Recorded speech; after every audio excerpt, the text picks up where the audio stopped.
गर्मी का कहर। गांव वालों की कहानी।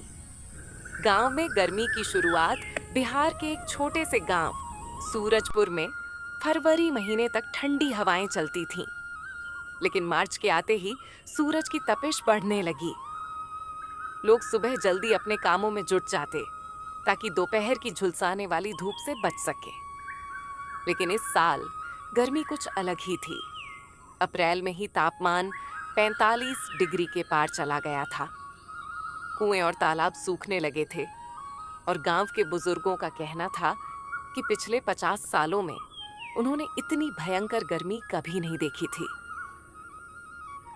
गांव के लोग पानी की समस्या से पहले ही जूझ रहे थे, लेकिन इस बार हालात और बदतर थे।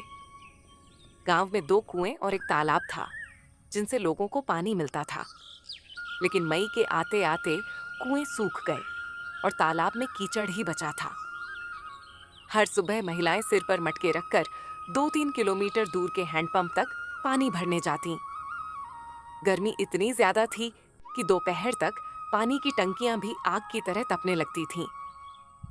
गांव का किसान रामधन परेशान था। उसकी गेहूं और मक्का की फसल पानी के बिना सूख रही थी। अगर बारिश समय पर नहीं हुई तो इस बार खेतों में कुछ भी नहीं उगेगा, उसने दुखी मन से कहा। सूरजपुर गांव में तापमान 48 डिग्री तक पहुंच गया था। इस चिलचिलाती धूप में घर से बाहर निकलना मुश्किल हो गया था। गांव के कई लोग लू की चपेट में आ चुके थे। छोटे बच्चे और बुजुर्ग सबसे ज्यादा प्रभावित हुए। गांव की बुजुर्ग महिला गंगा जली देवी को एक दिन तेज बुखार और चक्कर आने लगे। जब उसे अस्पताल ले जाया गया तो डॉक्टर ने बताया कि यह हीट स्ट्रोक था। गर्मी के कारण कई लोगों को डायरिया और डिहाइड्रेशन हो गया था।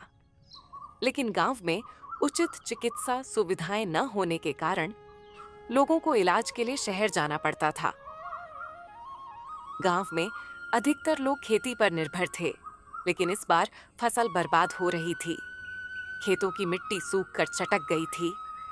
रामधन और उसके जैसे कई किसान अपनी फसलें बचाने के लिए इंद्र भगवान से बारिश की प्रार्थना कर रहे थे। गांव के पशुओं की हालत भी खराब थी।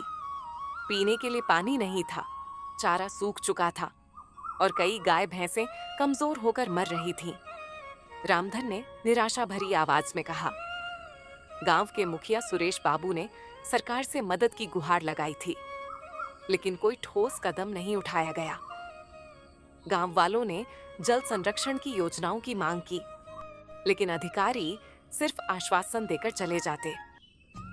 हमारे गांव की हालत बहुत खराब है, लेकिन सरकार को हमारी कोई परवाह नहीं, एक बुजुर्ग ने गुस्से में कहा। गांव के कुछ जागरूक लोगों ने पुराने तालाब की सफाई की और वर्षा जल संचयन के लिए गड्ढे खोदे। जून के अंतिम हफ्ते में मौसम ने करवट ली। काले बादल छाने लगे।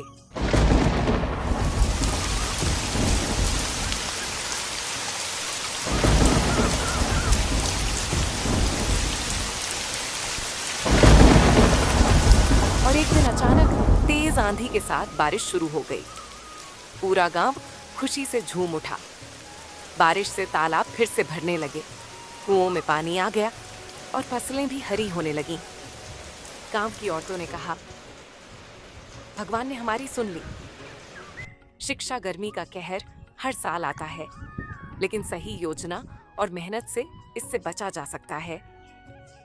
गांव वालों की एकता, मेहनत और जल संरक्षण के प्रयासों ने सूरजपुर को इस भयंकर गर्मी से उबरने में मदद की।